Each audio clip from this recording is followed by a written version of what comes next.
Bonjour à tous, on se retrouve aujourd'hui pour faire le récap du mois de janvier sur ma préparation sportive en vue du triathlon que je vais effectuer en fin d'année. Je m'appelle Erwan, je me suis dit, et si je faisais un Ironman.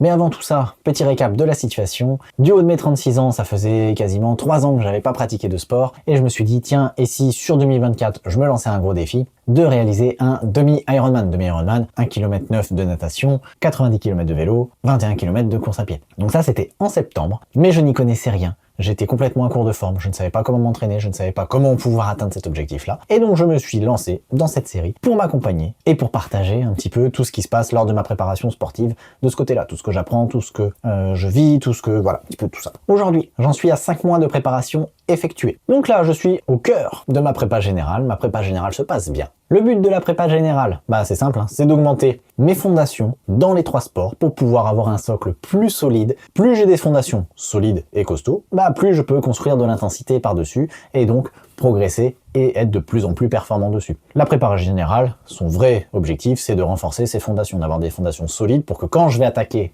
les préparations spécifiques, justement je puisse construire mes allures de course, etc. Et on va voir ensemble ce qui s'est passé sur le mois de janvier. Déjà, premier fait marquant, sur le mois de janvier, je n'ai pas été malade. Yes. Parce que le mois de novembre, j'ai été couché une semaine, le mois de décembre, j'ai été couché 10 jours, et là, le mois de janvier, j'ai pu profiter pleinement, en fait, de mon mois, et de mon entraînement, et de ma préparation, parce que j'ai effectué 100% de mes entraînements prévus. Et ça, ça c'est quand même plaisant. Ce qui fait que sur les 4 semaines qu'il y a eu sur le mois de janvier, alors le mois de janvier, oui, il y a quelques jours qui débordent, mais c'est je compte ça sur le mois d'après. Le mois de janvier, pour moi, c'est du 1er janvier au 28 janvier, ça fait 4 semaines complètes, et c'est ces 4 semaines-là qui constituent mon mois de janvier sportif. Sur ces 28 jours-là, j'ai eu 4 jours de repos, et j'ai eu 42 activités, donc tout sport confondu. On voit que ça se répartit plutôt équitablement entre les 3 sports et qu'il y a un petit peu de renforcement musculaire qui se rajoute par rapport à ça, parce que ça fait toujours du bien de faire un petit peu de renforcement musculaire. Le fait le plus marquant de ce mois de janvier, très clairement et sans contestation possible, c'est ma rencontre avec Loi. Elle me regarde mauvais déjà. Bon, je pense qu'on est potes maintenant, mais... visiblement non. Elle m'aime pas. Mais moi, elle m'a pas coursé aujourd'hui. Loi, pendant mes sorties course à pied, qui m'a coursé, qui m'a craché dessus, qui m'a menacé avec ses ailes, et puis un feeling a commencé à se développer entre nous. Ma copine Loi, elle est en train de gueuler.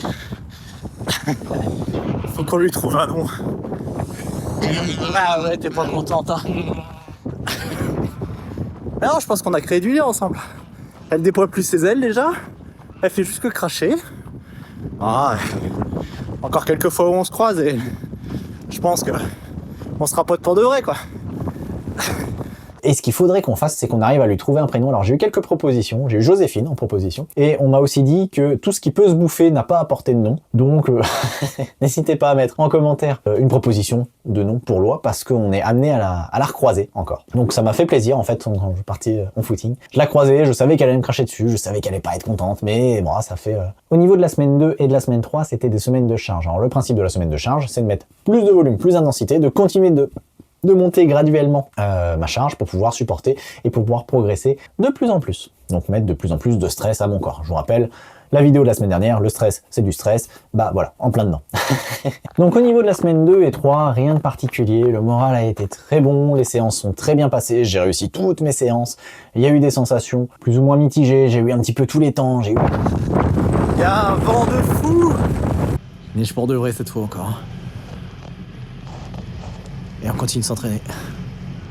On est dans la tempête de neige. En attendant, c'est un truc de fou. Parce qu'il y a une semaine, jour pour jour, j'étais couvert de la tête aux pieds. Il neigeait.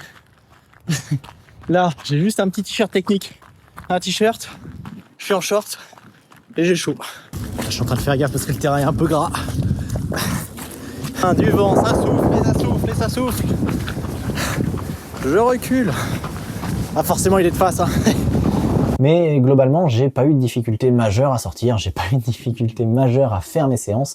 Les séances d'intensité, ça reste des séances d'intensité, ça reste toujours difficile sur le moment. Le but c'était de faire 12 fois 30 secondes dans une côte de 7 à 8%. J'ai réussi à maintenir les côtes à une allure grosso modo de 4 minutes au kilomètre. Ça doit faire 14-15 km/h à peu près. J'ai fini la séance, j'ai réussi à la finir. C'était dur. Et il fait froid, mais c'est passé. Mais en même temps, comme je dis toujours, les séances d'intensité, ça se mérite. Dans le sens où, parce que j'ai fait suffisamment de volume avant, bah je peux aller sur ces séances d'intensité-là pour stresser mon organisme et pouvoir progresser. Sortie récup active. Là, je suis parti en zone 2 pour tourner les jambes. Juste tourner les jambes. 50 minutes, un truc comme ça.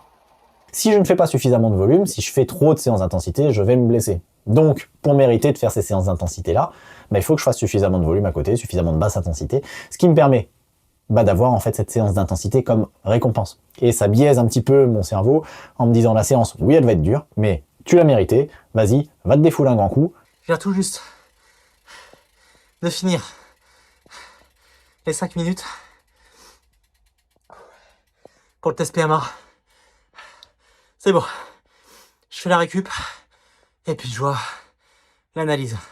Et puis, j'aborde pas la séance de la même façon, ce qui me permet en fait d'être content d'aller sur une séance d'intensité et pas la subir. Vraiment la vivre et prendre plaisir à m'entraîner, prendre plaisir à se dire, ok, là, je vais progresser et je vais progresser plus vite que sur mes autres sorties parce que c'est une séance d'intensité justement. Et ça, c'est quelque chose qui me fait plaisir, moi. Donc, je m'en prive pas. Et la 4e semaine, c'était une semaine d'assimilation aussi, parce que justement, j'avais fait mes 2 semaines de charge. Donc sur cette 4e semaine, le point d'orgue, ça a été 2 tests. Le premier en natation, test 1000 mètres, que j'avais déjà fait. Et le deuxième, ça a été le test FTP en vélo. Et celui-là, j'avais hâte de le refaire, tout simplement parce que ça faisait longtemps que je l'avais pas fait. Les séances de vélo avec Zwift, donc quand je le fais dans mon garage ici, je sentais qu'elle devenait trop facile. J'étais obligé à chaque fois de remettre 110% de la charge qui était prévue. Fin de séance de vélo. Je pensais que ça allait être dur et en fait, c'est passé nickel. J'ai même pas mal aux jambes d'hier, donc très très content. Là, la séance, elle a duré 1h20. Donc je savais que j'avais progressé, mais j'aurais aimé savoir de combien j'avais progressé. Donc c'est pour ça que j'avais hâte de refaire ce test-là et j'ai encore hâte de le refaire. Tout simplement parce qu'il s'est passé plusieurs choses. La première, ça a été que pour faire ce test FTP, la manière dont je fais, c'est je me mets dans Zwift. Dans Zwift, je mets test FTP et le ramping light. Le ramping light, ça veut dire quoi? Ça veut dire qu'il y a échauffement, on commence à faire tourner les jambes, etc. Et quand le test commence, en fait, on commence à 80 watts pendant 1 minute, et puis on rajoute 10 watts pendant 1 minute, et puis on rajoute 10 watts pendant 1 minute, puis on rajoute 10 watts pendant 1 minute, etc. jusqu'à 250 watts. La dernière fois quand je l'avais fait, j'avais raté, j'avais pas réussi à le finir ce test-là, et je m'étais arrêté à 220 ou 230, un truc comme ça. Et je m'étais dit, bon bah là, normalement, je ne le finis pas non plus. Sauf que... Ça y est, c'est parti. Donc là, c'est le début. L'échauffement est fait, 8 minutes tranquille. Le but du jeu, c'est de rester bien assis. Pour l'instant, la fréquence cardiaque, 120, mais que le début. Donc normalement, je vais commencer à être dans le mal à peu près aux alentours du palier 180. Palier de 250, c'est le dernier. Je suis à 180 plus. Je vais le faire. Dur quand même. Allez, ça se termine. Allez. J'ai fini le test. J'aurais pu faire plus. 1 ou 2 paliers. Là, je sens qu'il y en a encore. C'est dur, attention. 1 ou 2 paliers, ça passait. Déjà, j'ai progressé. J'ai pris 20 watts sur ma FTP. Ce qui est en plein dans les estimations que j'avais. Trop bien. Ça reste pas assez, hein. Mais ça progresse. Ça va dans le bon sens. C'est chouette. Mais je suis déçu parce que j'ai pas pris le bon programme d'entraînement. J'aurais pu faire plus. Donc là, ma FTP, elle est estimée à 190. J'aurais pu monter encore 5-10 watts. Un truc comme ça, c'est pas grave. Prochain, je le fracasse. Au max, j'avais mon cœur qui est monté à 180, 182, un truc comme ça. Donc il y avait de la place pour que le cardio monte encore. 20 watts en plus. Belle progression en 2 mois. Je suis content. Là, si je le refais dans 1 mois, je pense que je dépasse les 200 de FTP. Je prendrai la bonne séance aussi. Ça se voit pas, mais je suis content. Le mois prochain, dans 4 semaines, là, je le refais. Et là, l'objectif, ça va être de passer les 220 watts de FTP. Là où je pense que moi, je devais être à 210, truc comme ça. Mais bon, j'ai encore un bloc complet pour continuer de faire monter ma FTP. J'ai un bloc complet aussi pour continuer de progresser, pour m'améliorer, pour mieux appréhender ce test aussi. Parce que c'est pas un test... c'est un test à l'épuisement. Les tests à l'épuisement, de toute façon, c'est toujours compliqué. Mais... mais sinon, globalement, je suis super content de mes performances, de ma progression. À savoir que au niveau de mes semaines, la manière dont j'organise mes entraînements, j'ai 3 entraînements par discipline et 2 séances de renforcement musculaire par semaine. Au niveau de la répartition pour les disciplines, donc dans les 3 séances, il y a 2 séances à basse intensité pour faire mon volume justement et 1 séance intense. une séance d'intensité, une séance de qualité. Que ce soit en période d'assimilation, que ce soit en période de charge. Je vais vous parler aussi un petit peu de mon test de natation. Alors le test de natation, c'est une victoire parce que je suis passé de 19 minutes 19 pour faire 1000 mètres à 19 minutes 09, donc j'ai gagné 10 secondes sur 1000 mètres. Alors c'est pas foufou, mais pour faire 19 minutes 09, j'ai mis beaucoup moins d'engagement que ce que j'avais fait quand j'avais fait 19 minutes 19. À 19 minutes 19, j'étais cramé, j'étais mort, j'étais presque en train de vomir sur le bord de la piscine, alors que là, j'étais pas bien, mais j'étais pas dépouillé. Donc, au niveau du ressenti, ça veut dire deux choses. Ça veut dire que déjà, si j'avais pu mettre plus d'implication, plus de vitesse, j'aurais mis moins de temps, fatalement. Mais ça veut aussi dire que pour faire le même temps qui avant me demandait un effort beaucoup plus conséquent, j'ai une meilleure économie de course. Je me fatigue moins et j'arrive plus frais pour la suite. Par exemple le vélo.